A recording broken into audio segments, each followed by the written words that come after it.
Hello guys! Welcome to my YouTube channel.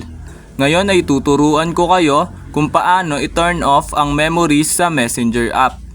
Una, pindutin lang ang ating Messenger application. Ayan, then kapag napindot nyo na, mapupunta na tayo dito. Then makikita nyo naman sa upper part yung 3 lines. Ito siya sa left side, pindutin nyo lang yan.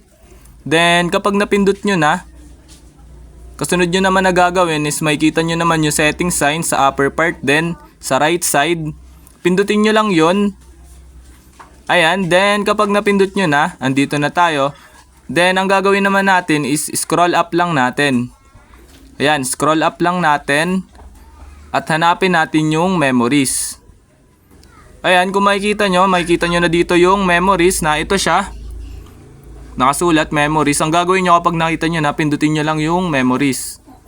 Ayan, then kapag napindot nyo na, ang gagawin nyo naman na next is, makikita nyo ito. Kung makikita nyo naka-turn on yung ating memories, naka-blue siya, ibig sabihin naka-turn on. Then gagawin nyo, pindutin nyo lang para ma-turn off. Then ayan, kung makikita nyo, na-turn off na natin yung memories. Ayan, naka-turn off na siya. Ayun, ganun lang na mga dali mag-turn off ng memories dito sa Messenger app. Ayun lang, thanks for watching. Subscribe me for more videos like this. Thank you.